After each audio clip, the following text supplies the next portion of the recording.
Joining us now to talk inflation in the markets, Oksana Aronov, the head of market strategy and alternative fixed income at JPMorgan Asset Management. She doesn't even know where she is at this point. She's like, what are we talking about? Crazy. I'm all ready to talk about the other epic match that's been unfolding in markets this year between the inflationistas and the recessionistas. So I think we have. She's got the fight. She's got a fight. Got the fight motif going on. So recessionistas are losing, I guess.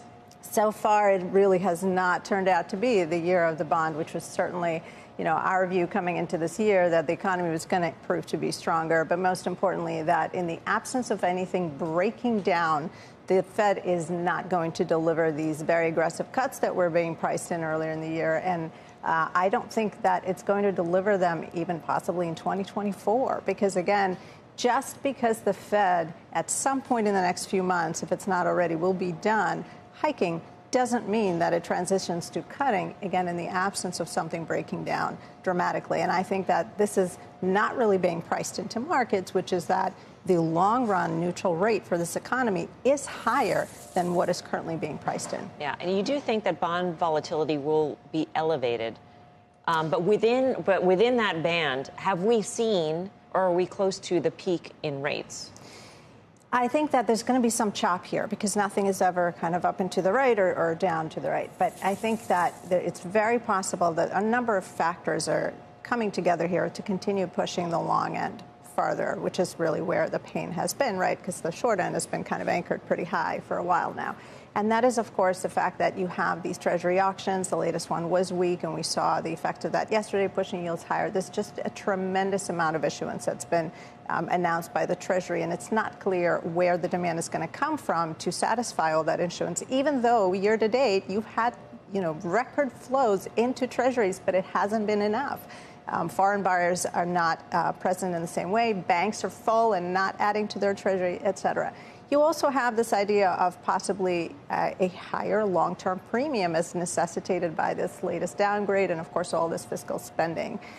You have a tremendous amount of data that's still to come. It is really not necessarily over as far as the inflation fight. We're seeing oil prices tick up. We're seeing food prices move up, and shelter is very sticky, and core services continues to be a very, very stubborn inflation point, and we know the Fed is focused on that.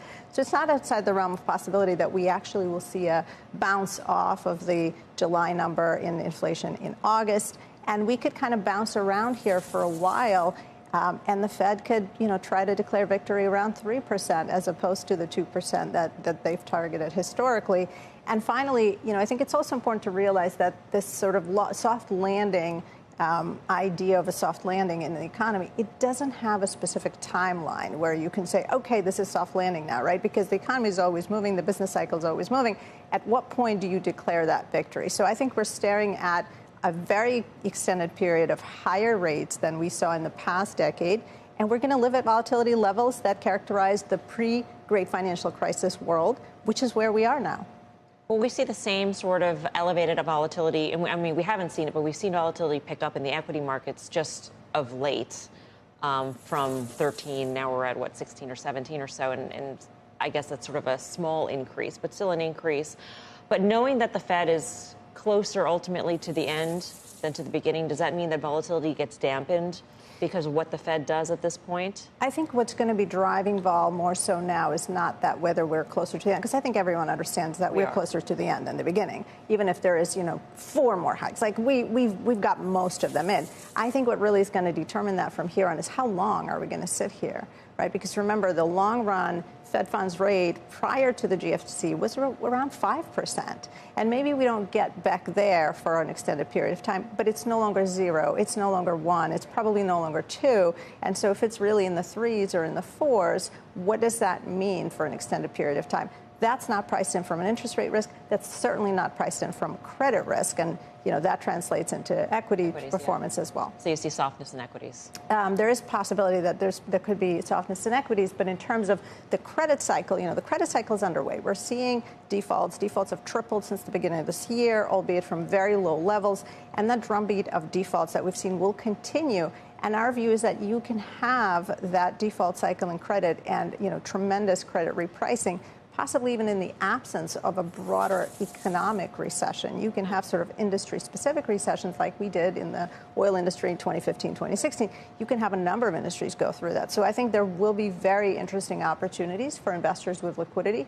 But right now, you are still paid to wait because those cash yields continue to outperform for the third year in a row as far as bonds are concerned.